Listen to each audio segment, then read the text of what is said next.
Harka fuunee akka moltan kabajamtoota hordoftoota keenyaa miidiyaa Virtuurraa oduu galgala kanaa qabadhee isiniif dhiyaadheen jira. Oduu waliin ani Loobee Girmaati. Itoophiyaadhaa fi ulaa galaanaa argachuun dhimma tasgabbii fi nageenya biyyaalessaa ta'uu ministeerri dhimma alaa Taayyee Asqasillaaseen dubbatan. Ministeerri dhimma alaa Itoophiyaa dhiyeenya kana muudaman Taayyee Asqasillaasee tibbanaa turtii miidiyaa mootummaa waliin taasisaniin ulaa galaanaa kallattiidhaan argachuun nuufi dhimma tasgabbii fi nageenya biyyaalessaati jechuudhaan Itoophiyaan buufata galaanaa argachuudhaaf yaaliin taasiftu seera qabeessa ta'uu dubbatanii jiru.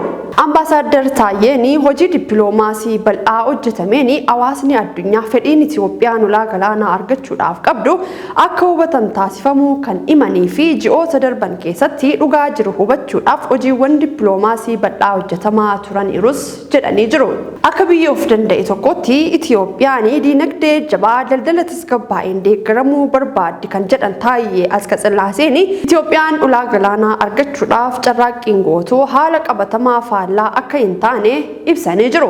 Itti dabaluudhaanis Itoophiyaan ba'aa hin malle baattee taa'uu hin qabdu, ba'aa keessoo biyyoota birootiinis miidhamtuu ta'uu hin qabdu jedhanii jiru. Ambaasaadder Taayyee Asqasillaaseen Itoophiyaan fedhii buufata galaanaa argachuuf qabduu fi dhimma hidhaa haaromsaa irratti marii dabalataa gochuudhaaf qophii ta'uu isaanii ibsanii jiru. Mootummaan qaala'insa gatii tasgabbeessuudhaaf tarkaanfii imaammata maallaqaa fiiskaalaa fi oomishtummaa walsimataa fudhachaa jiraachuu ministeerri deetaan ministeera maallaqaa Dr. Iyoob Takkaaleny dubbatan. Karoora bara baajataa 2016 keessatti qaala'insa gatii to'achuu fi qaala'insa jireenyaa tasgabbeessuudhaaf xiyyeeffannaan kennamuu Dr. Iyoob ibsanii jiru.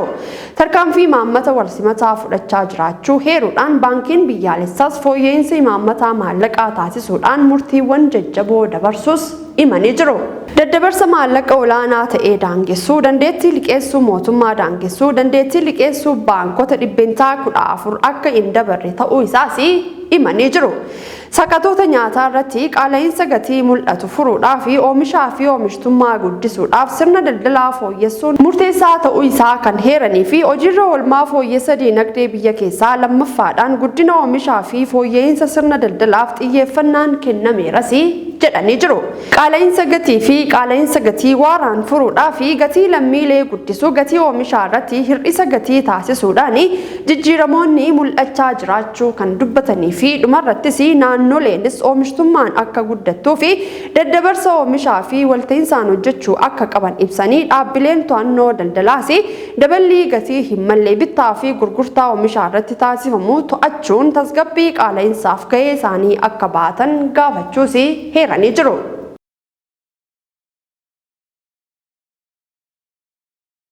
Oduma wal fakkaatuun jilli daayireektara olaanaa walta'iinsa misooma ministeera dhimma alaa Xaaliyaanii Steefaan Gaatiin durfamu qondaaltota ministeera maallaqaa waliin mari'atee jira. Marii isaaniitiin ministeerri deetonni ministeerichaa Dr. Iyoob Takkaaleny fi aadde Samaariittaa Sawaasawwaa dhimmoota mootummaan Itoophiyaan dursa kennuuf irratti mootummaan Xaaliyaanii deeggarsa maallaqaa taasisee fi galateeffatanii jiru.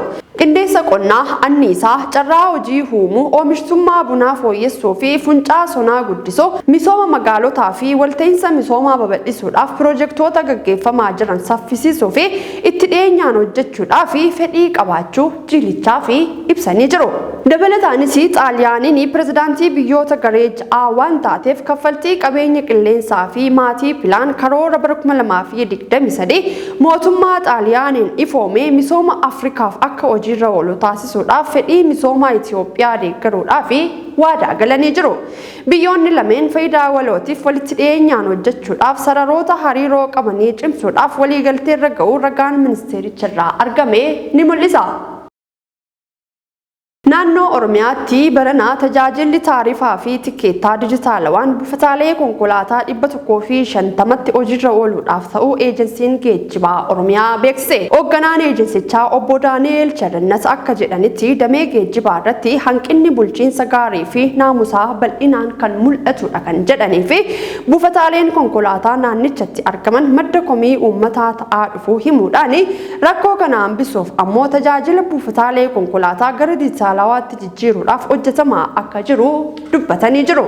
Hanga ammaattis tajaajilichi buufataalee konkolaataa 53tti hojiirra oolfamuu ibsanii bara baajataa kanattis buufataalee 150 gahuudhaaf hojjetamaa akka jiru akeekanii jiru. Tajaajilichi buufataalee konkolaataa eegaletti konkolaattota taarifaa ol kaffalchiisanii fi imaltoota darbaa fe'uu to'achuudhaaf tumsuu ibsuu tajaajilli oduu Itoophiyaa gabaasee jira. Oduu biyya alaatiin ammoo Hinditti wal'aansaan jijjiirraa qaamaa ajaa'ibaa jedhamee raawwatamee jira.